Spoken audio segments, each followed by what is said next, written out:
Hey guys, Creekstain here again. Let's look into the history of Peru, Nebraska. It is regarded as one of the most desirable places of residence in Nebraska. In 1857, a settlement was established by the river. That would be the Missouri River. Named Peru, it immediately started to grow. The early settlers came from Peru, Illinois, and when the town was laid out, they gave it the name of their former home. Now, wait a second, hang on, hold on. I don't agree with that at all. Maybe some of it, or maybe that is true. Well, here's what I don't understand, what I don't get, is it's the same, they try and feed us the same BS over and over and think that we're, too friggin' dumb to put it together? So, why are these guys always coming from Illinois to start these towns? Not only is this place the second one that I found in Nebraska, it's the second time an Illinois founder, which I'm starting to think is just somebody who stumbled upon something, found the town. It's the second time a founder from Illinois has started a Nebraska town. And they're not very far from each other. So it's odd to me. But let's take a look at this for a second. I've done a video on this. If you go to my page and scroll down, you'll see it. We're going to outdoornebraska.gov. It is the same thing. A rock cliff with a bunch of stuff carved in it. This thing, they claim a guy did it in 9 years. But how I got to this comparison is the same thing. Let's see, where's McDowell? Born in 1856, is the son of J.B. McDowell, who helped found the village of Avoca, Illinois, before coming to Nebraska in 1868 with his brother Woodford. Bought land near Beatrice, built the first hotel, blah, blah, blah. It's the same thing over and over and over again. These guys running around, starting towns, founding towns.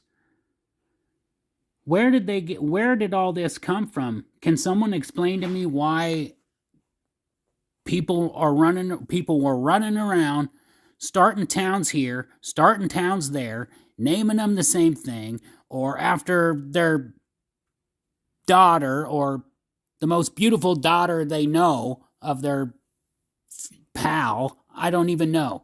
It's just weird. Something that isn't right about it. It doesn't make sense.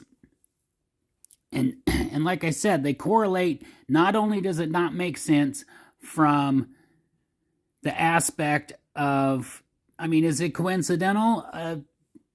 Illinois founder, boom, founded Peru. Illinois founder founded this, and they both have ancient. Look at this. You'll have to look at the video that I have on my page. I think I labeled it, I found an Indian tomb or burial tomb. It's probably not the best video because, I was just starting out, and I still don't make very good videos, but that's besides the point. Look at the footage, or you can go here to outdoornebraska.gov. Just Google Rose Creek Mausoleum, Jefferson County, Nebraska, and it'll pull you right up. But you can read all about it and look. But this is a weird thing about it, too, that I don't understand, is the ceiling. This is the ceiling if you look up once you go in. Now, it's like two separate chambers. The first chamber, like right when you first walk in, you see that light way in the back? That's the second chamber. And there's two separate walls. You can see the separation. I filmed it. I filmed the gaps And you can see at some point in time somebody had concrete in there. There's granite in there. I don't know what's going on there, but I do know that it's two cover-ups for something that's way older than what they say. And if you look at this doorway, the arch, and I don't even know if I can. Yes, I can. Thank you. Right about in the middle, kind of right below the O in mausoleum, right at the arch, it says 1623. Now, I don't know. This thing's like sandstone, so people have been carving their initials and their names and everything that they could carve on it since forever. So, I have no idea, but I do know that I don't think an eclectic, wealthy bachelor son, Nelson McDowell, let's just read about it. Let's read about it. Nelson McDowell began working as a clerk in the Secretary of State's office at the age of 17 while his father was serving in the legislature. He reportedly spent 17 years working in the State House, residing in Lincoln at the time, and a few years as a banker in Fairbury, but is believed that his main occupation later in life was a farmer. McDowell had health issues and escaped to the Pacific Coast for a time to address them. His return in January of 1914 was noteworthy enough to take up one sentence in the community news section of the local newspaper. The following year, at the age of 58, looking to improve his health, he picked up his tools and began to hammer, chisel, and carve away at the base of a rounded stone outcropping on a north-facing hill above Rose Creek on one of his farms. By the time he was done, 10 years later, he had removed roughly 45 cubic yards of sandstone to create his two-room masterpiece. The outer room, an antechamber, was an intricately carved domed ceiling. The inner room, the burial chamber, has benches carved on either side to hold the caskets of McDowell and his neighbor, Cliff Hunter. Now, I'm sorry, but Cliff Hunter? I mean, come on! Cliff Hunter. I mean, oh my God. Who reportedly provided McDowell with some assistance in the project. Yeah, I'm sure he did. And another funny thing is, so he did all this. This is the funniest part of it all. He did all this in 10 years, right? They just said he did it all by hand with hammer, chisel, and whatever. So he gets all that done. Now, most of you are probably men that are listening to me, but I'm sure I have a few females out there. But I'm just going to say a man thing here because I'm a man and I know about building something with my hands. And I know about the pride of hard work and what you get when you are finally done. Now listen to this. McDowell hired a Fairbury tombstone carver to put the finishing touches on his creation. He hired somebody, he did all that, and then he's going to hire somebody to put the finishing touch on his masterpiece. I don't frickin' think so. If I'm making that thing, and I do all that, ain't nobody going to finish that last little thing but me. I got that little bit to go and I'm going to hire somebody? No, it ain't frickin' happening. Another BS.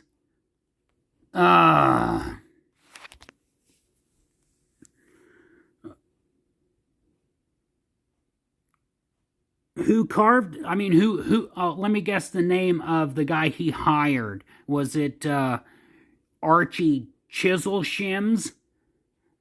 I mean, come on.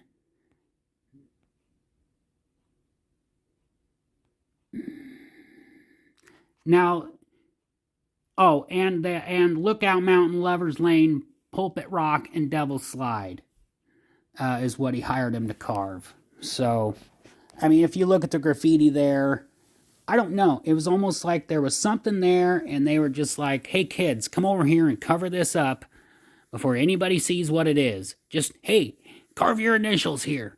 And then word spread, and before you know it, every dang square inch of the thing was covered up in graffiti.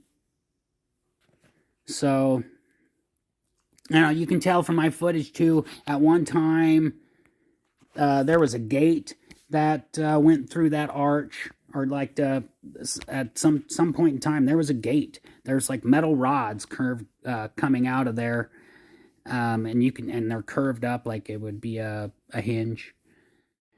And to top it all off, it just gets conveniently better. On September 27th, 1937, at the age of 80, McDowell was killed when a car he was riding in was struck by a Union Pacific train at a crossing in Fairbury. The engineer of the train reported that the car came to a complete stop and then suddenly darted forward into the path. The driver, Charles Hanson, also was injured, but could not remember any details of the crash. Witnesses speculate the car was still in gear when he stopped, and when he released the clutch, it moved onto the tracks. How convenient. The only witness just doesn't happen to remember. What did McDowell know? Did he know the secrets of what the indigenous people left him?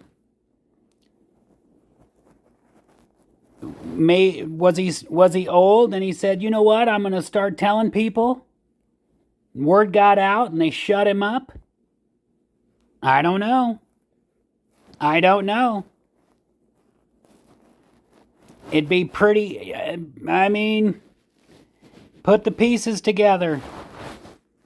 The funniest, and another funny part, McDowell would not be buried in the tomb he created. Right. Some reports say it was discovered state law didn't allow it. Instead, he lies in his family's plot in the Fairbury Cemetery. That was the plan all along, according to other accounts. The tomb was never intended to be a tomb, but simply a hobby. It was all in accord with the waggish nature of Nels McDowell. Its real purpose was to keep him in good health, as he had been threatened in the early days of manhood with tuberculosis and realized that an outdoor life was what he needed. Now, another thing that doesn't make sense, and I've looked a lot into this, I can't find an actual picture of Nelson McDowell. J.B. McDowell, I can find a picture of him. And you go to the Fairbury Cemetery, got a grand old headstone. Everyone else in the family's got a grand headstone. And then Nelson's is this little thing just sitting there. This little piece of concrete just sitting there. So everyone else has got this grand thing. He's got this little tiny thing. There's no picture of him. It's all BS. It's all BS. McDowell's prescription apparently worked, they say. At the time of the accident, which resulted in the instant death, he was apparently in perfect health, erect, ruddy, and cheerful looking. More like a man of 50 than past 80. Have you ever seen a car-train accident? You telling me that a guy was sitting in a car that got hit by a train and he was apparently in perfect health, erect, ruddy, and cheerful looking? And you could clearly tell that he looked more like a man of 50 than past 80? Past 80?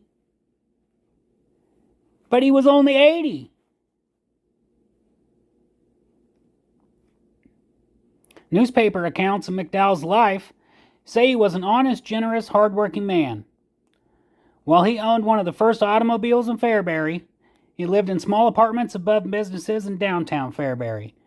He lived simply and saved his money and left a modest fortune, 875 acres of land, and considerable property. And that's another thing. So yeah, he just left this, he left it to Paul and Arthur Zimmerman He had envelopes for each brother with instructions to deliver them when he met his demise.